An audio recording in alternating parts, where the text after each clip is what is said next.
Welcome to my YouTube channel. Please do well to subscribe to join this amazing family. Thank you. The moonlight cast eerie shadows on the walls of the small, dusty room. Ao stood in front of the mirror, her heart pounding. The girl staring back at her looked different, too perfect, too flawless. Her skin glowed unnaturally, her eyes held a strange emptiness. She had done everything she was told. Everything. But why did she feel like something had been taken from her? A week ago, she was just an ordinary girl in the village. Now, she had thousands of followers on Instagram, but the price she paid, if only she knew. Ao never imagined that becoming an Instagram baddie would be this hard. It started with small changes, makeup, filters, angles. Then came the pressure. More likes, more followers. Every morning, she woke up to check her phone. If her pictures didn't get enough attention, she felt worthless. But the worst part? The secret she had to keep. The first time she met Saad, everything changed. Saad was different from the village girls. She dressed in expensive clothes, had the latest phone, and lived in the city. When she visited the village, everyone whispered about her.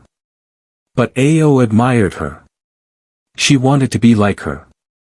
"You're pretty," Saad had said, scrolling through Ao's phone. "But you could be more." Ao's heart raced.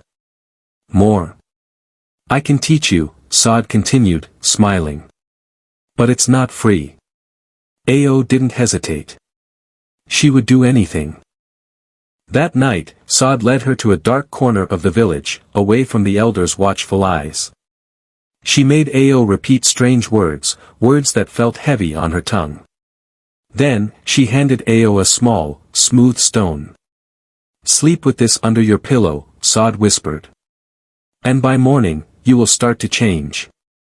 Ao didn't understand, but she obeyed. The next morning, she looked in the mirror and gasped. Her skin was glowing, her face sharper, her lips fuller. She looked perfect. When she posted a picture, the likes poured in. But as the days passed, something felt off.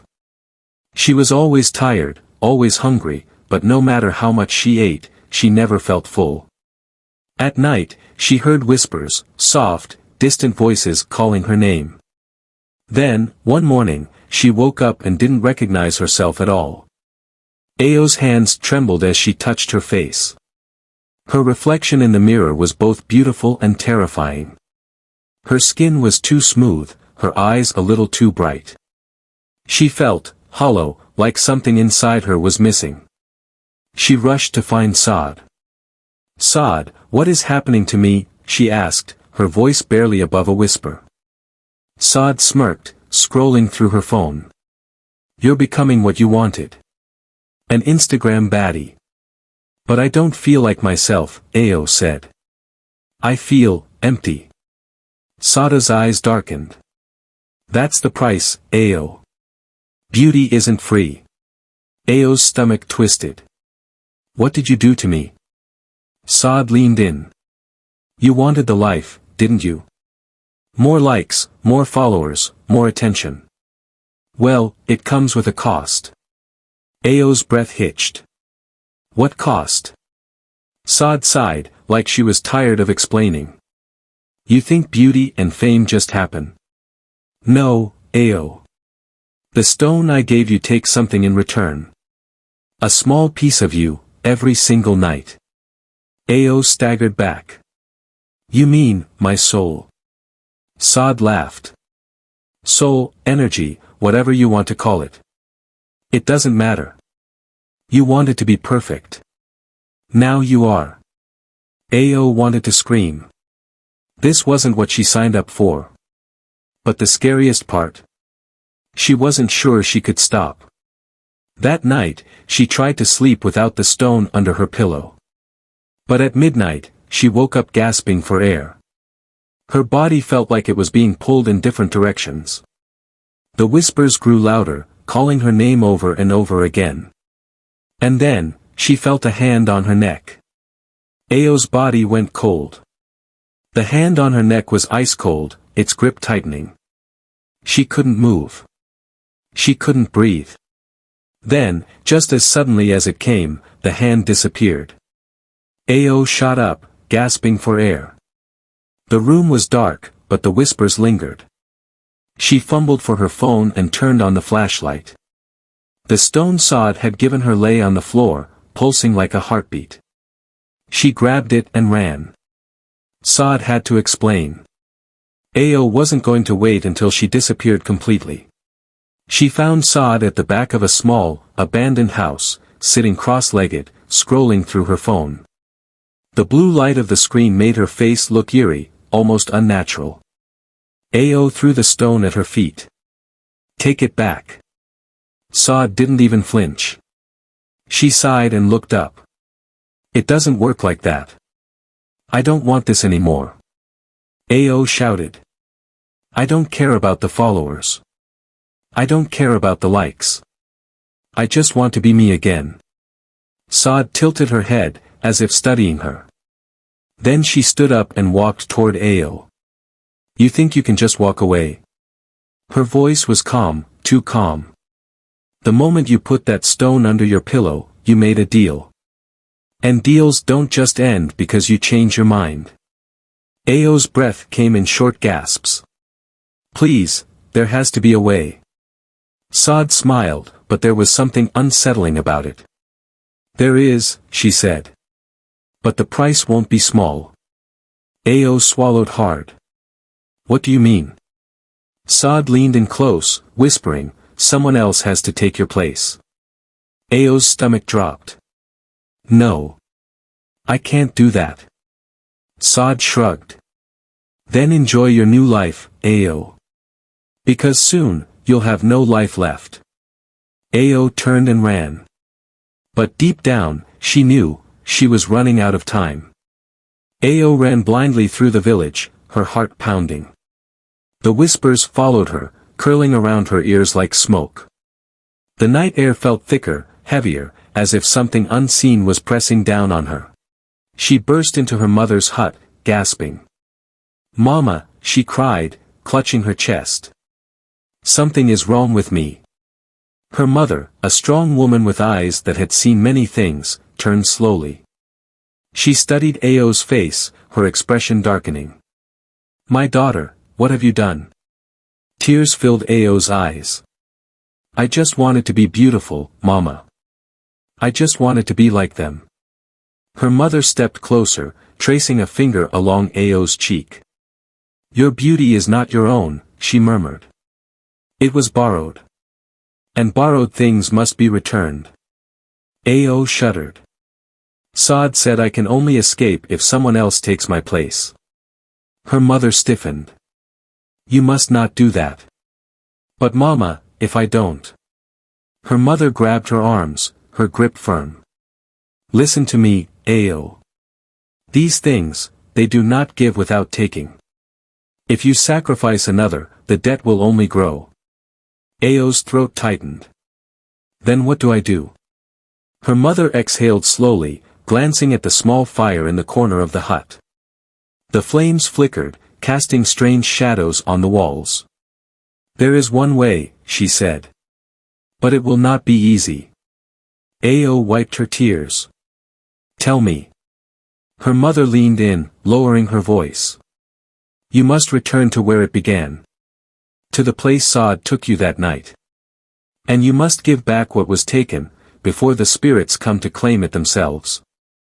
Ao's stomach twisted. "And if I fail?" Her mother didn't answer. She didn't need to. Ao already knew. Ao's legs felt weak as she walked toward the outskirts of the village. The path was darker than she remembered, the air thick with silence. She clutched the small bundle of herbs her mother had given her, protection, her mother had called it.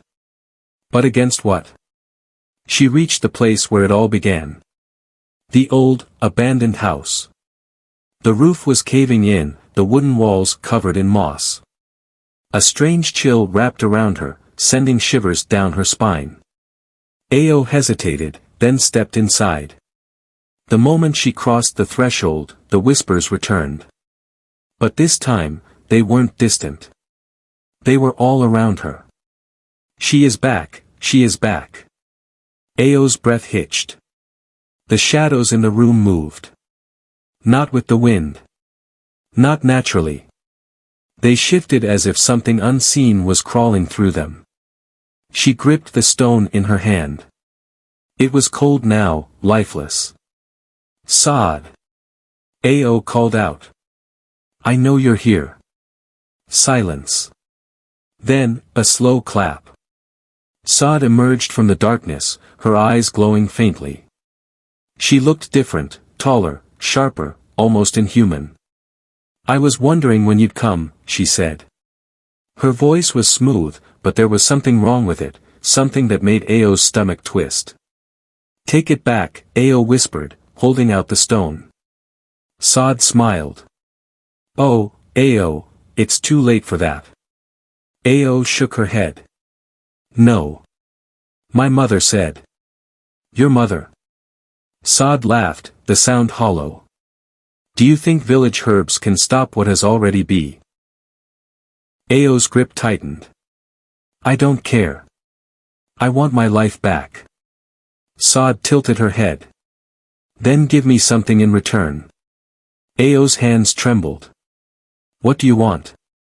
Sod stepped closer, her glowing eyes locking onto Ao's. Your mother's soul. Ao's breath stopped. No, she whispered. Sada's smile widened. Then, my dear, you will belong to us forever. The shadows began to move again, creeping toward her. Ao turned and ran. But she knew, deep down, she was already trapped. Ao ran as fast as her legs could carry her, the whispers chasing her like shadows with claws. Her mother's soul. No. She couldn't do that. She wouldn't. She burst into her mother's hut, gasping for breath. Mama, she panted, Sod, she wants your soul. Her mother didn't look surprised. She was already standing, grinding herbs into a thick paste. I feared this, she murmured. Ao's hands shook. What do we do? Her mother looked up, eyes heavy with sorrow. There is only one way to break this bond, Ao. You must return what was borrowed. Ao's throat tightened. But I don't know how. Her mother took a deep breath. You must destroy the stone. But be warned, Sod will not let you go so easily. Ao hesitated for only a moment. Then she grabbed the stone and ran. Back at the abandoned house, the air felt heavier, suffocating. Sod was waiting, her glowing eyes filled with amusement. You came back, she mused. Ao held up the stone. I'm ending this. Sada's smile didn't falter. Go ahead. Try. Ao lifted the stone and smashed it against the ground. A deafening scream filled the air, the shadows twisting violently. The walls trembled, and the whispers turned into wails. Sod shrieked, her body flickering like a dying flame. You foolish girl, she screeched. Do you think you can walk away? The ground beneath Ao cracked. Hands, dark, shadowy hands, rose from the earth, wrapping around Sada's body. She thrashed, screaming, but the hands pulled her down, deeper and deeper, until she was gone. The whispers faded. The air cleared. Ao collapsed, gasping. It was over. She returned home, weak but free. When she looked in the mirror, her reflection was her own again. Her lips were dry, her skin imperfect, but she had never felt more beautiful. And from that day on, she never chased beauty that wasn't hers to begin with. The end.